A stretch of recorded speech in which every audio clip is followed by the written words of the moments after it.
everyone. Welcome to the program. This is Sunday Politics, live on China's television. I'm Sean Wakimalo here in Abuja. Tonight, we begin our first conversation around the issue of security. But specifically, we begin from an attention that we've now been paying on the subject steering deep national debate, and it's about the de-radicalization and the reintegration of repentant Boko Haram members. As the Nigerian government continues, it's controversial, and yeah, a lot of people have described and criticized the process as such that is aimed at rehabilitating former insurgents and reintegrating them into the society. Many citizens and security experts are raising tough questions about the process. And interestingly, these repentant terrorists have now been de-radicalized in that system in their hundreds, sometimes 800, sometimes 400, in their numbers in short.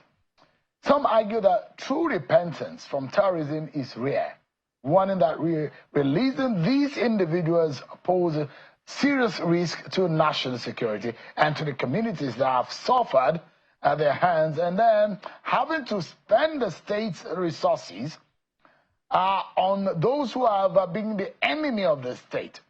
Others insist that lasting peace requires forgiveness and strategic rehabilitation. But in that sense, what is justice even? I mean, can you say those who have attacked the state, walked against the state, enemy of the state, shot down innocent citizens, killed them, massacred some communities? Would you say that justice is served when they say, oh, we have repented, and now they're being brought back into the society? On what basis? Tonight, we'll unpack these divergent views and assess the effectiveness of Nigeria's de-radicalization framework and ask, are we building peace or planting the seeds of future conflict? Plus, my guest tonight has expertise in air fire power, how we can combat terrorists and insurgents from the skies. And this is one thing that the governor of Zulum, governor of Borno State, Governor Zulum, has raised a lot of questions about the air support to the ground defense on the Nigerian soil, and say, look, a lot of these energies have been spread in some part of the country. So let's get talking.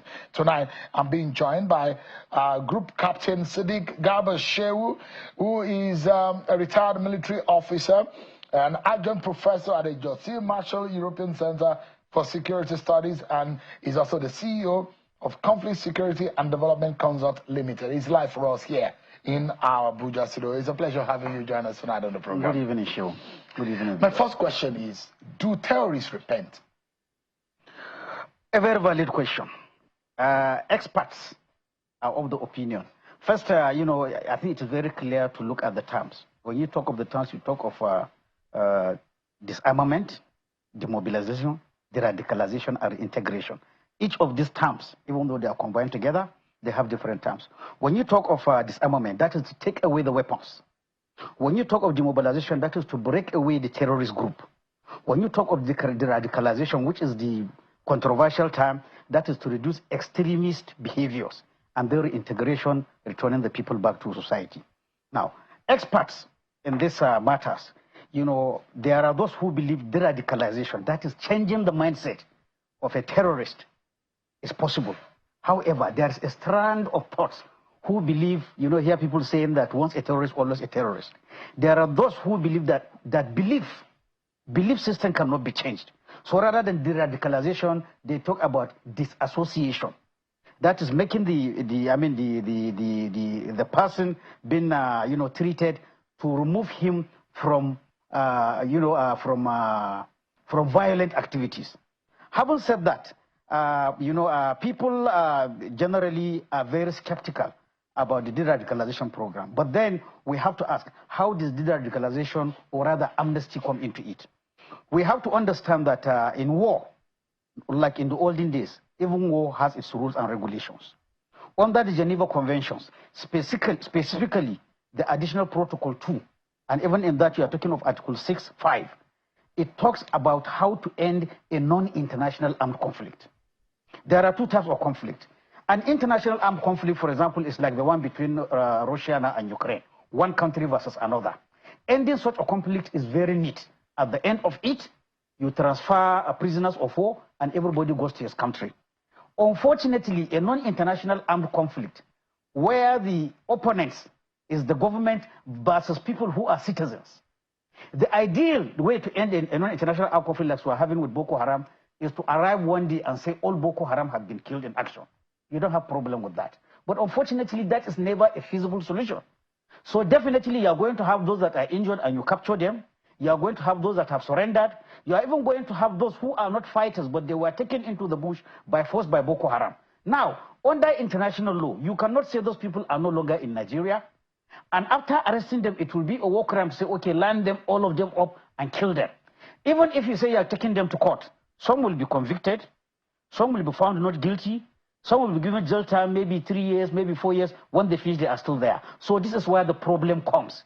In a non-international armed conflict, you are still left with people who are citizens and you have to find a way of treating them.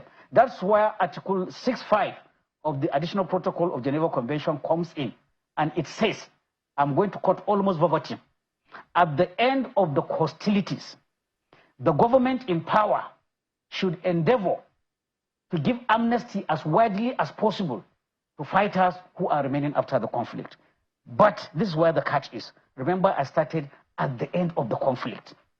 That is to say, the amnesty, recommended by the additional protocol is at the end of the conflict.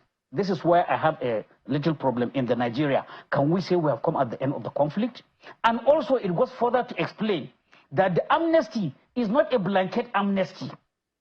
It's amnesty for low-level fighters who had low-level engagement. But anybody who is found to have committed murder, have committed arson, have committed rape, has killed people, such people must face the law. So these are the two, caveats in carrying out an amnesty program.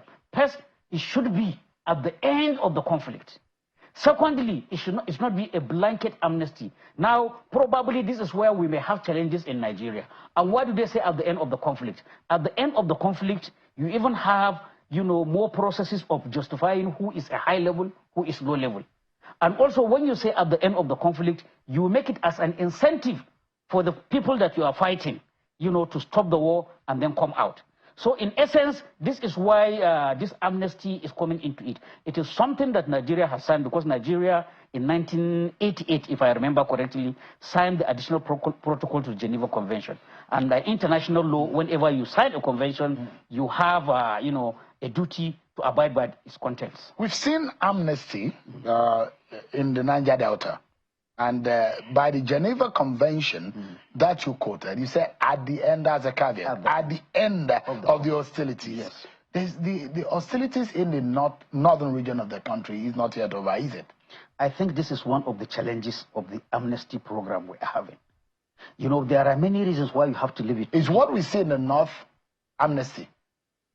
What has been done with Boko Haram? Boko Haram. It's amnesty. It's part of the amnesty. That's why they have been de-radicalized. So is it who declares amnesty? Is it the terrorists? Because by the definition of the de-radicalization process, what we are hearing is that the terrorists have given up. They have come forward to say they have repented. So does it fit into the concept of amnesty as provided? And I'm imagining that Nigeria is following the Geneva Convention and its procedure in the radicalization or this process of reintegrating those who have bestowed hostility on the state by this definition. Does it fit in or is just out of place? Your question was whether it is the Boko Haram themselves that declare. No. Who declares amnesty? It's the state. It's the state that declares. That's what the Geneva Convention says. He said those in power.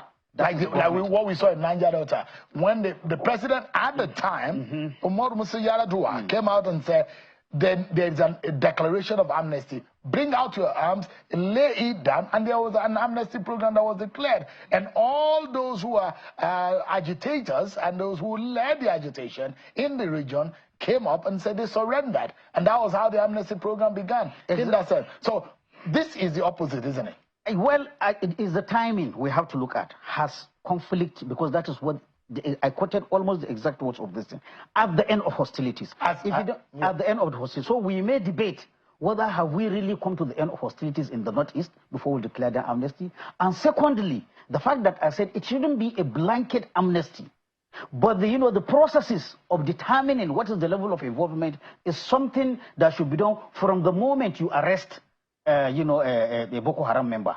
Where did you arrest him? When did you arrest him? What is he carrying? What was he doing? And even making inquiries around the areas. Has this guy attacked a village? Has he killed somebody? But if you don't do that, and like unfortunately we did in Nigeria, you arrest them, you keep them in prison for over 10 years, all the evidence that might have even assisted you in determining the level of involvement has been lost. And then again, the timing. But I must also point out that while the other amnesty we had was for the Niger Delta, there is a slight difference. In the Niger Delta, it is not, in technical terms, an armed conflict that we had in Niger Delta. Whereas in the Boko Haram, there is a declaration of war, if we remember, during the Jonathan regime. So these are two different things. International humanitarian law does not address issues like the Niger Delta. It is concerned with armed conflict. So when you mentioned the word amnesty, yes, that was why, because that's the closest to the term in terms of the situation, unrest in the country. And that's why I was making the reference, and I'm wondering whether or not it fits into what the Geneva Convention has provided. Yes. So in your definition and in your analysis, you think that it is ill-timed, the process of this de-radicalization? Yes, if I take here, I'm talking like an expert in international humanitarian. If I take an academic and an ex-military man. Yes. And also somebody who does lectures on counterterrorism. If we take the definition as given by that Article 6.5 of Additional Protocol 2, it says at the end of hostilities. And at the end of hostilities, like everything in law, the ICRC, that's the National Committee of the Red Cross, they went further to explain what is meant by at the end of hostilities. It says when there is a ceasefire signed, that is one aspect. When the opposing forces are no longer carrying out military operations.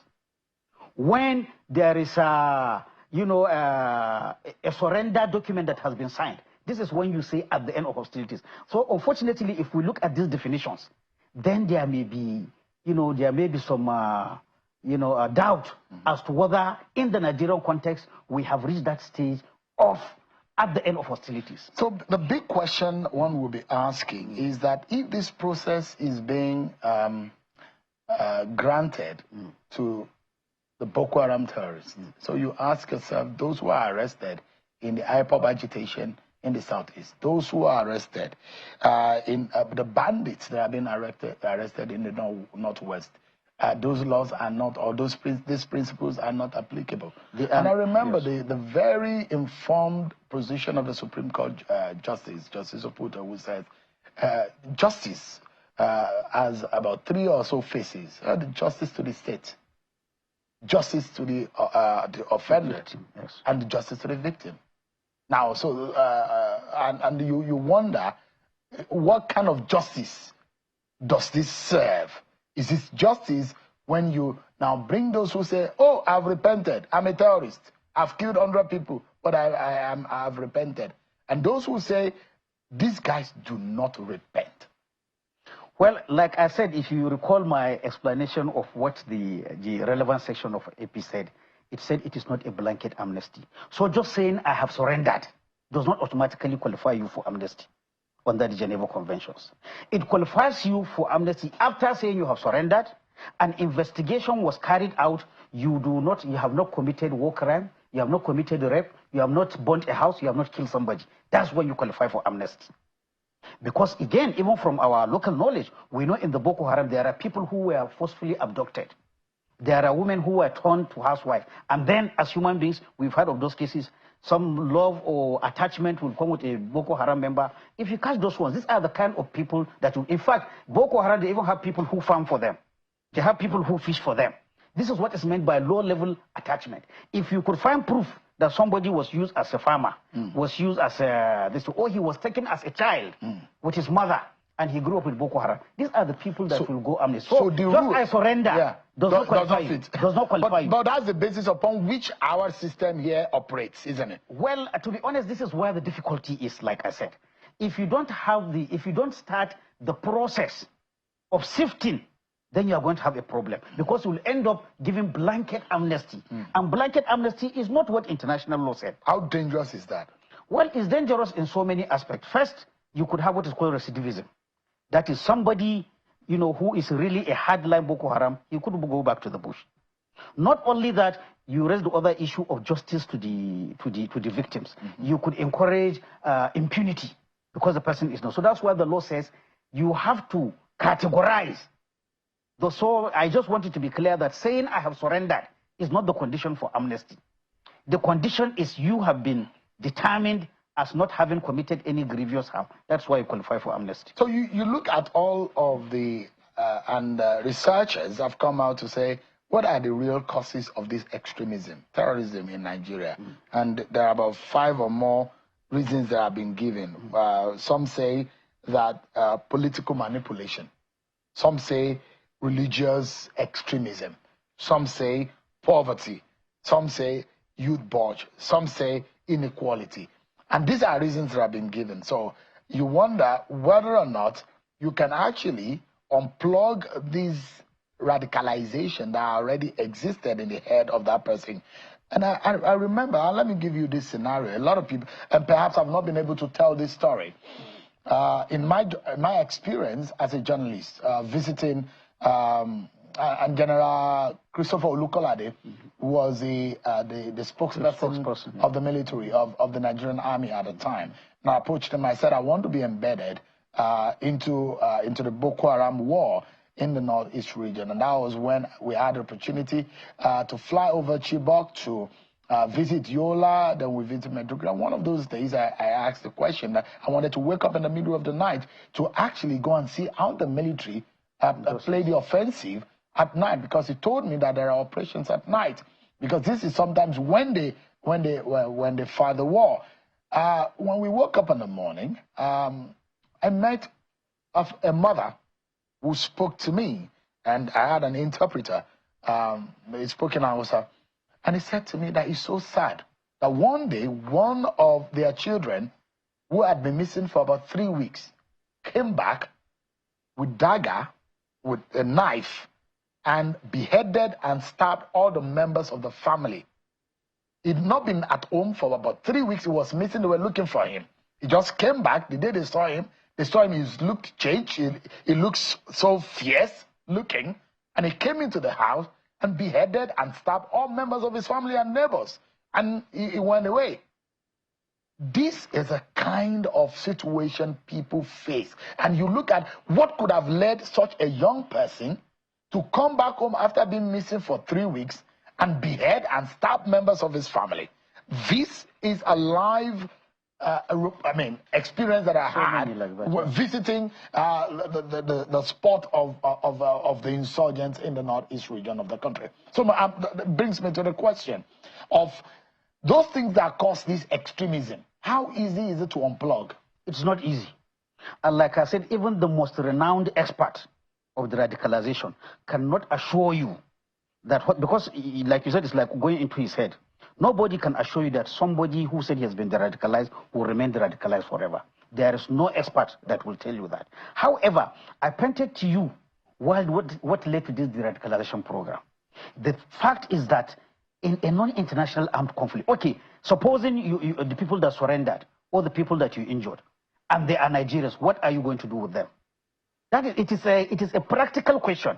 But again, I emphasize, there is nobody that can tell you that radicalization is going to. That's why some people even bring the theory of disassociation.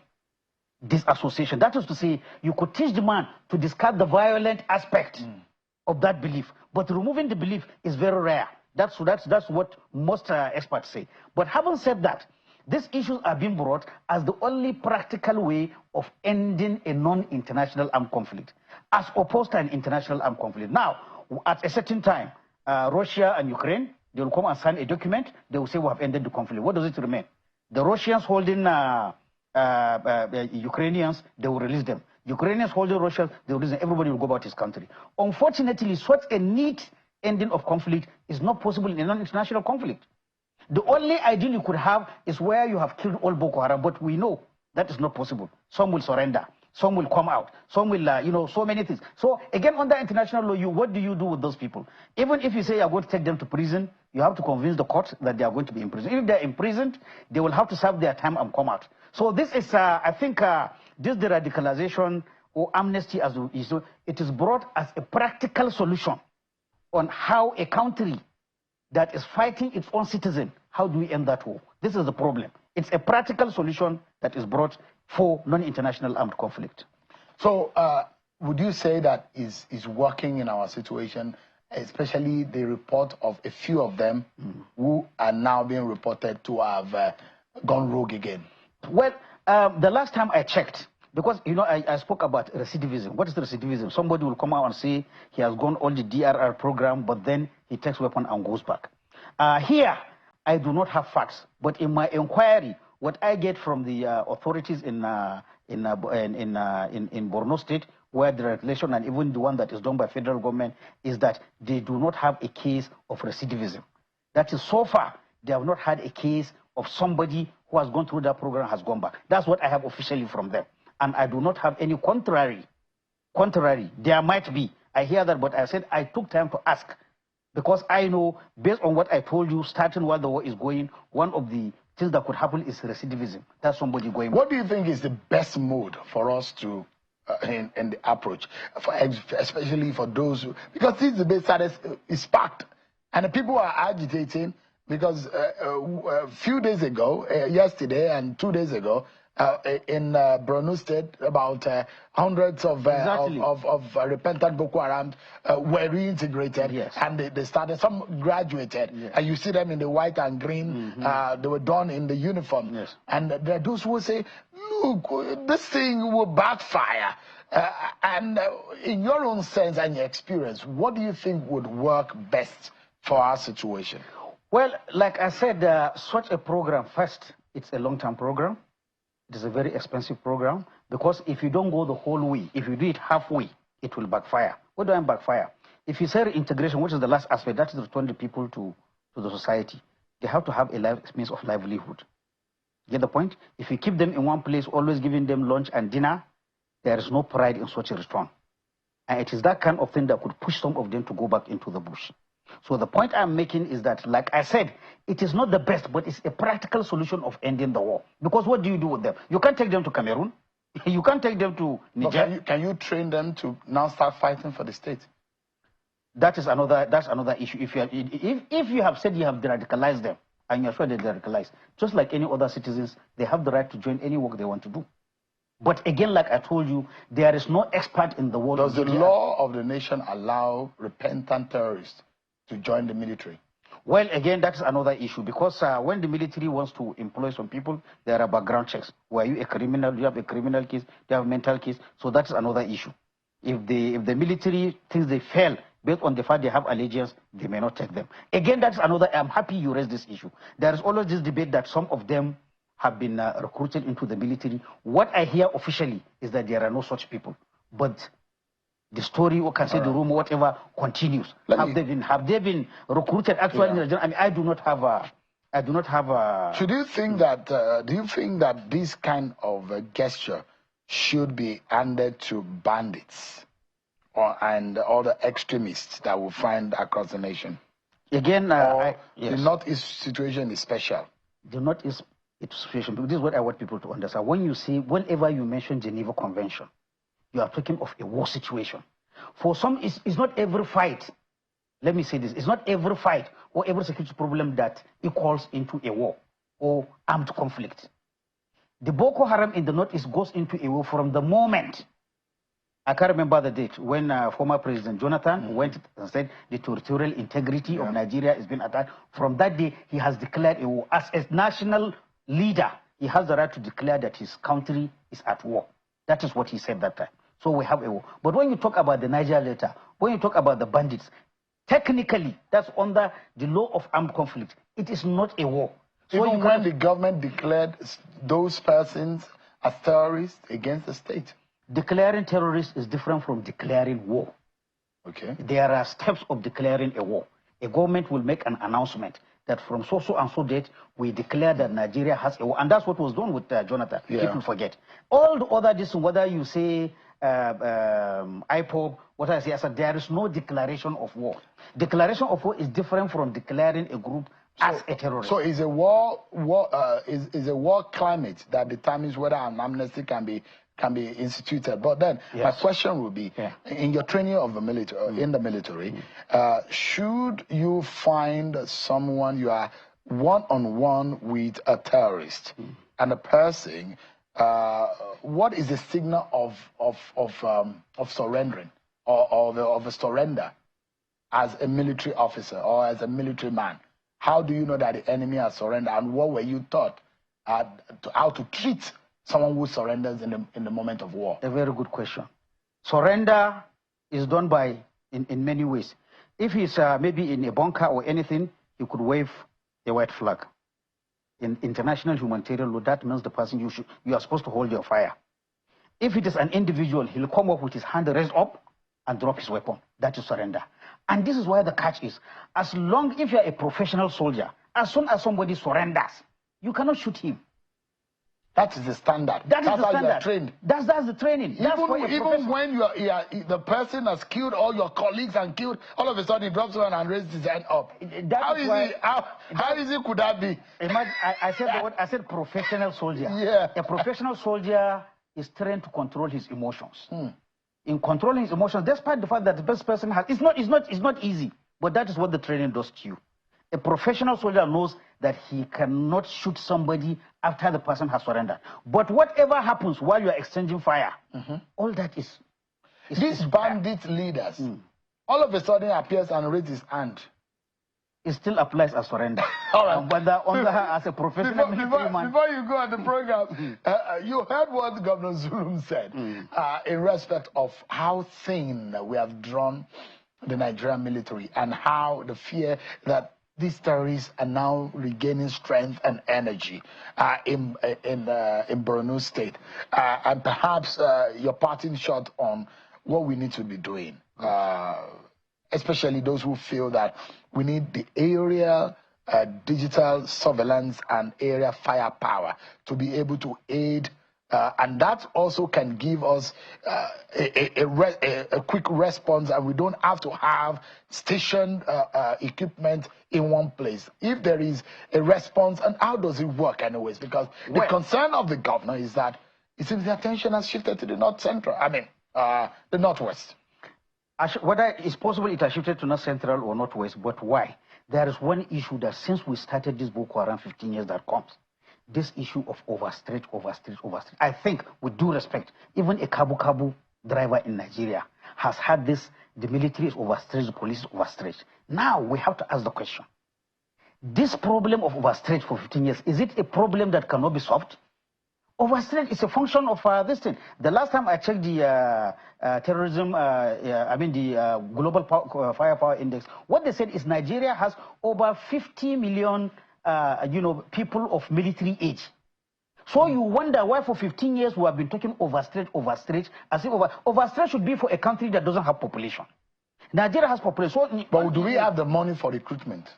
If you have a problem with security, you have to, that's why they say emergency, when they say declare emergency. That means you have to suspend other activities you are doing and put money, because without security, you don't have anything. So honest, in this case, I see lack of government commitment to really solve this overstretch. Overstretch. Everybody is talking about overstretch. But we have young men. Even as a retired military man, almost every year, there is no day that about 10 or 20 young men will call me and say, please help me to enter the military. So I think this overstretch, we have overflowed this issue, but the government is not doing about it. In the Tinubu administration's manifesto, he called a number that he wants to listen. With due respect, it didn't start from him. Even during Buhari, we didn't do any, very specific, this. If we go back to history, when the Civil War started, within 1 year, the strength of the Nigerian military quadrupled.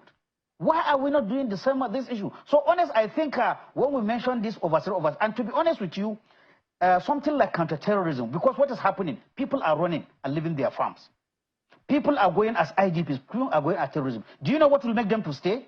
Is when they see security personnel near them. Technology cannot do that for you. I'm not saying technology is useless, but what people see is to see military physical presence, and you can only do that with numbers. Technology has its place, but I'm not among those who say, no, you don't even need boots on the ground. What you need is technology. Each one, it's on purpose. So what I am saying is government should really put its money where its mouth is. This overstretch, we have been saying it for 15 years. We have young men and women who want to enter the military. This overstretch is something that can be solved. Group Captain Sadiq Garba Shehu is a retired military officer, and at the moment is an adjunct professor at the George C. Marshall European Center for Security Studies, and also the CEO of Conflict Security and Development Consult Limited. Thanks so much indeed, always for this insight that you share with us. Thank you so much indeed. I was almost going to ask you whether or not we should consider either the Turkish or the Russian or the American or the French or even the British military technology, but that's going to be conversation for another day. No problem. We'll take a break as well. When we return, one man will be joining me, and our conversation will be about opposition politics in Nigeria, the defection that we see and its effect on our democracy. Kenneth Okonkwo is a lawyer and is a former Labour Party presidential spokesperson. He was a right-hand man of Peter Obi. These defections, how dangerous is it for our state, Nigeria? We'll be right back. Thank you so much, everyone. So I saw red color on the advert there, red also on the logo, red behind me. It just give me some palpitation as a football lover. Knowing full well that Liverpool today won. I mean, I imagine that cup should have gone to, the title should have gone to London. I'm not talking about that lame club on the other side of London. I'm talking about the proper club that is in London, the color of my suit. Well, jokes apart. Let's talk about Nigeria's democracy. That's the best club. Chelsea, isn't it? Absolutely. Thank you so much. The sky is always blue. Eternally, and it's always on top. Thank you so much. You're a good man. You're a good man. You've seen my guest. Kenneth Okonkwo is live for us. Oh, yeah. Thank you so much for joining us on the program. So our attention is going to be on the trend of what will continue to reshape Nigeria's political discourse. The wave of defections by politicians across party lines. Now, political heavyweights are switching allegiances, often in pursuit of, well, some ambition. And the question about ideological conviction has now come on. Many Nigerians are questioning the strength and stability of our party system. Critics have warned that this constant movement is weakening political institutions, eroding democratic accountability, and even raising fears that Nigeria could be drifting towards a one-party state. Is that the kind of feeling that you have, Mr. Okonkwo? No. Well, thank you, viewers, for joining us. The whole idea of joining another political party, and precisely the ruling party, is simply because of the belief that in 2027 they are going to write the results of election. Nothing else. I mean, it's an absurdity that people will see a sinking house and they are running into it for shelter. Well, which one is the sinking house now? APC, obviously. Why is it a sinking house? The World Bank report made it clear that Nigerians are going to be poorer till 2027. Have you asked yourself why they stopped at 2027? Because they know that this country is a blessed country. On the day they have very good leader, poverty will dry up. So they have given up on Tinubu's regime, that it's a government that will afflict Nigerians with hunger and hardship until it ends. The millions who voted Tinubu think he's the best leader. Well, the millions you're talking about, is it the million that was written or the million that came from where? Was the election result have you seen? Was it written? Have you seen the polling unit by polling unit results from INEC for the 2023 presidential election? If you have seen, show me. That's what the law says in section 62(2)(3) of the Electoral Act. That after the election, INEC should post in its electronic server the polling unit by polling unit results of all the results of the election after it was technically glitched. Have you seen any of such results? Why? because it was written. So people are running into a sinking house because they believe there is a magic with which the owner and the builder of the house will use to sustain the house. And that's writing results. So all of the results that Peter Obi got in the election too were written? Now, interesting question. We had 18,008 polling units that we showed from the IREF portal where results were not posted at all. There is no explanation to it till today. Recall that I said that they wrote the results. The result given to Peter Obi was allocated to him. That's written. Go to Rivers State. Who did? Go to INEC. Go to Rivers State. But the court says the court says otherwise. No, the court is not telling you they wrote or they did not write. The court is telling you you did not produce the evidence to show substantial evidence that even if you bring the ones they wrote, that it could change the system. Where will you bring the evidence? When INEC, the only institution that is in custody of such document, refused to bring it out. We were in the court. We subpoenaed them many times. On what basis did they, I mean, according to you, did they allocate the result of Peter Obi having over 90-something% of the vote in some part of the Southeast, and it has overwhelming result beating the incumbent, the president at the moment, who is also from Lagos State? He beat him very well in his own state of Lagos. According to the is that also the part of the plan? According to the PDP spokesperson in Lagos, he said we won by almost 1 million votes, not by level, in Lagos. So the mere fact that they reduced it to 10,000 difference tells you it was still written. Where is the polling unit by polling unit results of Lagos State election? And the law is that it will be unmutilated. All the results I saw in 2023 are mutilated, you could see. Majority of them. So it is either you are allocating somebody's result or you're removing some result from his own. What were your agents looking at when this was going on?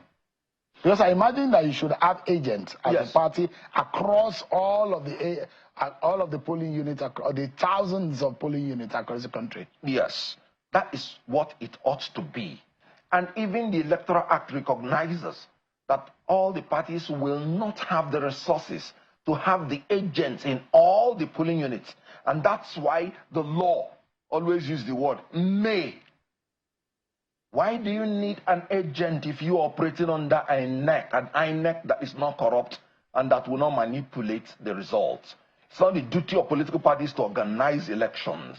INEC took 400 billion naira to organize election in Nigeria and came out with no results known to any human being. So you started this conversation by saying the only reason why those who are defecting or moving to the APC are going is to guarantee that the election will be written in their favor, 2027. I mean, can you say that of Delta State, for example? Because Delta State is traditionally, from 1999, no other political party has been able to beat PDP in Delta State. So could there have been a threat that PDP would have lost Delta? Because it's the old structure of the PDP in Delta that has moved to the APC.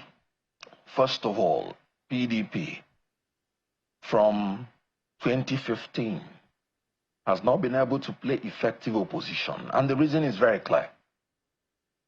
In 1999, PDP trained itself to be only the ruling party.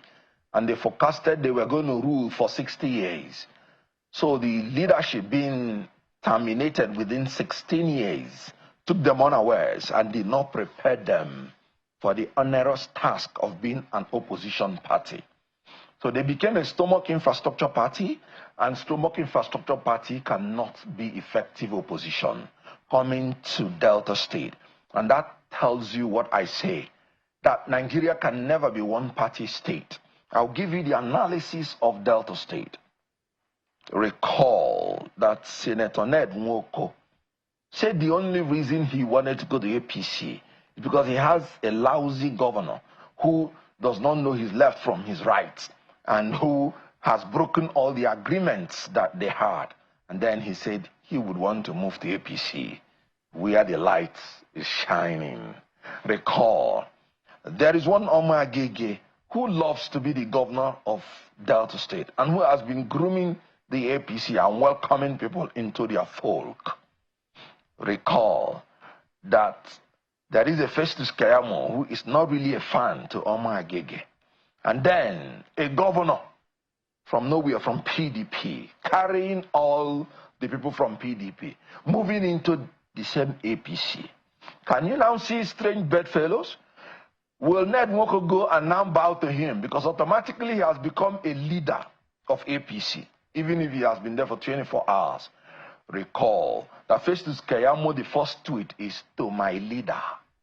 So, Oborowere now is the leader of APC in Delta State. Will Ned Nwoko now go with his heart to go and bow and fall for him so that in the next election, the governor will support his senatorial ambition? Will Omar Agege pocket his gubernatorial ambition because another leader has come in and may be given the right of first refusal? This is going to implode. We had such a situation in 2019 in Imo State where Rochas Okorocha wanted to put his son-in-law as governor, and APC did not like such scenario. They went and picked Uzodinma, and Okorocha went to AAC and said it was a strategic alliance, it's not anti-party. And in the gubernatorial election, he was not supporting his party, he was supporting AAC. That made PDP to win at the first round before the judicial intervention. So you will expect that APC will implode. That is for sure. You will hear the rumor. Of course, before you hear wars, you hear rumors of wars. Today, it is about rumors of wars. Tomorrow, it will be wars. You recall that the special advisor on political affairs to the presidency, Baba Ahmed, resigned and retired from the government of APC. And he even declared that Tinubu is not even fit to be president, that he should step aside. This is an insider. I told you it's about a house that is sinking. The World Bank has said this government is sinking Nigerians into hunger and hardship. And then you think people that are going in there are going in there. Nigerian people will be, and they will have the last say. The only thing that I am talking about, will their say be allowed to stand? Now, with your analysis, you seem to have painted yet another anarchy looming. Well, where do you see the anarchy this time around? Well, Tinubu has been a harbinger of anarchy. What do you mean? Look at in Lagos State. Is that not too heavy to say? I always bring you facts. Look at in Lagos State. 40 members of the House of Assembly voted that they do not want a speaker. Of course, in support of the governor, because the elected female went in and solidarized with the governor, who reciprocated. And only one man, Tinubu, gave the instruction, no, I want Speaker Obasa to remain. And one vote, one veto vote was superior to 40 votes of the House of Assembly. What is that? That's anarchy. Absence of authority completely in the legislative house. But the court has said, or the court seems to have supported that position. What? The court in the state. Good. What do you think the court would have said? They said the process that led to the removal of Obasa, yes, was illegal. Good. What I want to tell you, and I don't want to delve into law, respectfully to the decision of the court, the speaker is holding the office at the pleasure of the members of the house. So if the house members didn't want Obasa, they didn't want him. It was not the voice of the court that restored Obasa. As you know, Obasa had already been restored before the concurrent speech from the court. So the court issue is out of the way. Obasa was reinstated by the words of Tinubu, not by the court decision. So that's by the way. So you're talking about the national executive, the national legislature, exactly the same thing that he did in the state legislature. Let me ask you. So what do you call that? You have moved from the Labour Party. I resigned You from the resigned. Labour Party, absolutely. So you're a floating politician now. Well, I wouldn't want to use the word floating. You know, I always tell people I don't defect. I resign, and then I take time to analyze and study the situation before making my decision on the next move.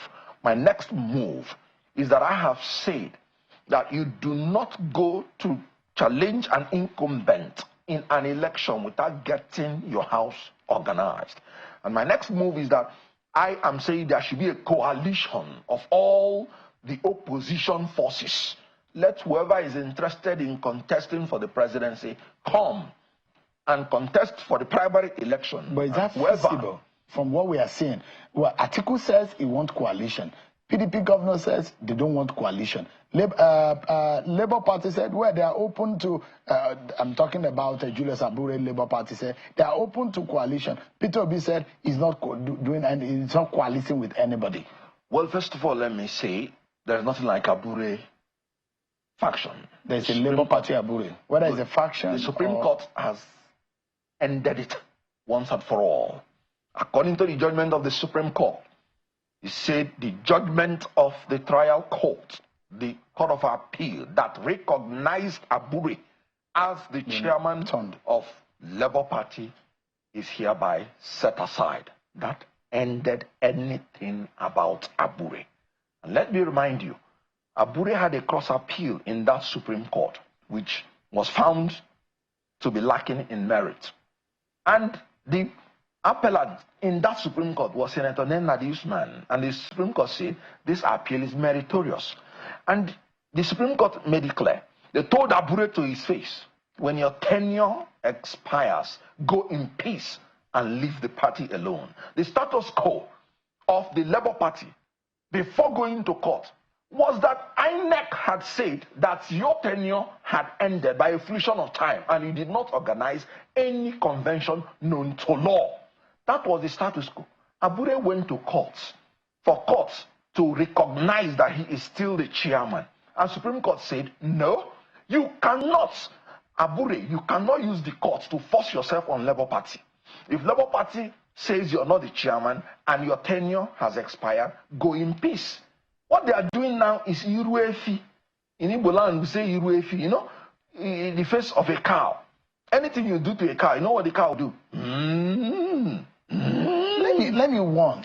Cow brain, cow talk, and the same one, Mr. Okonkwo, yeah. Those who say it doesn't look like the opposition yes. is getting its act together, and it annoys me as a journalist, where you think that the opposition should play a very critical role in our democracy, because the role of the opposition is very critical.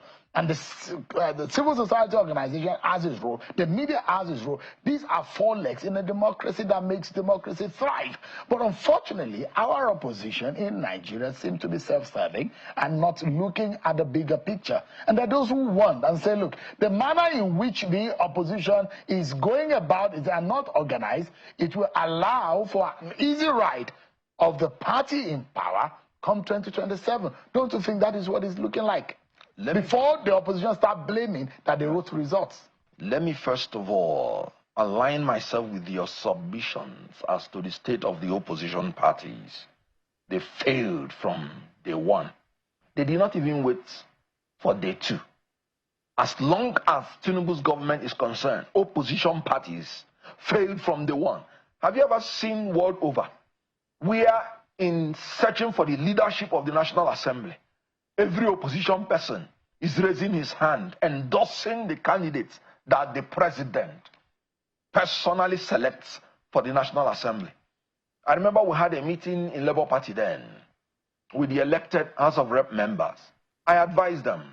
I said, look, if you want Nigerians to take you seriously, when you go into that house, if the ruling party brings out anybody for you to vote for, reject that person.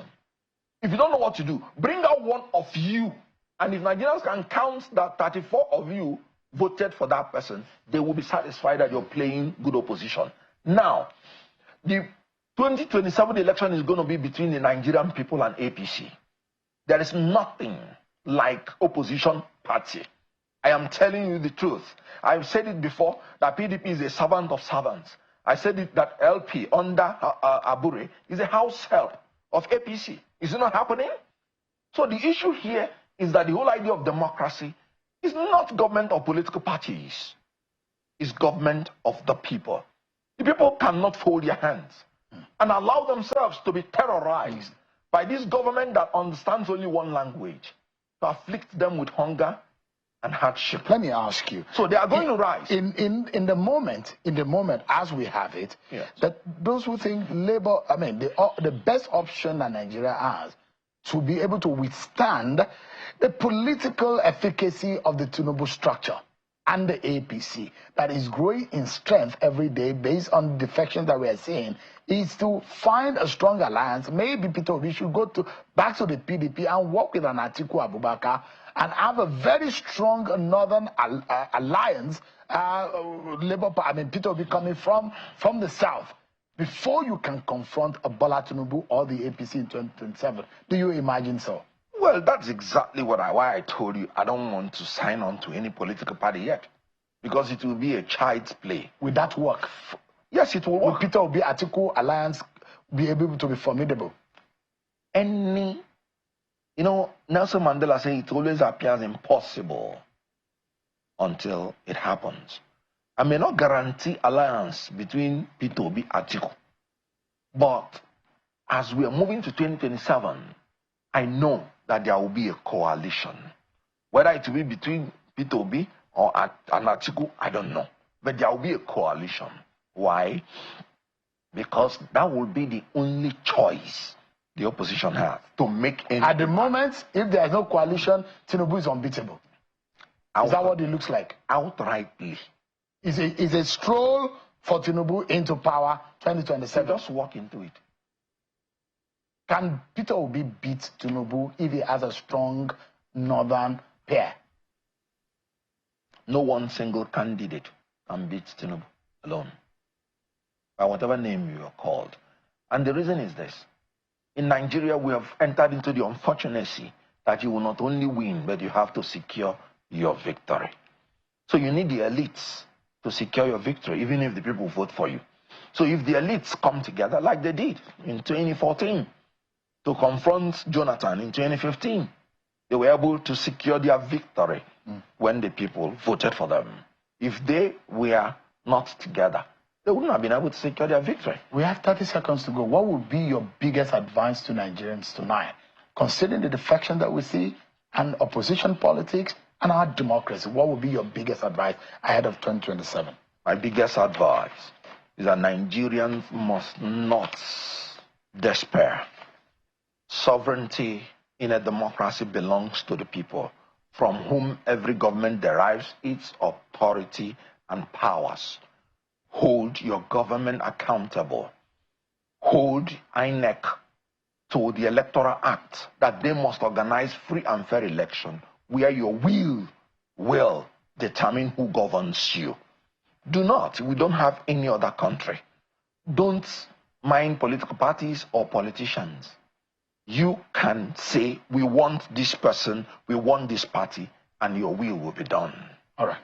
Kenneth Okonkwo is a lawyer, a retired actor, and a Chelsea fan, which is the good part of everything, and the former presidential spokesperson of the Labour Party. Thank you so much indeed, Kenneth, for coming on to the program. Thank you. Well, that's our show for tonight. I may not be a sports presenter, but this is a day that I'm so happy that Arsenal did not win the title of the English Premier League. Thank you so much, everyone, for watching. I'm sure Akimale. Blessed evening.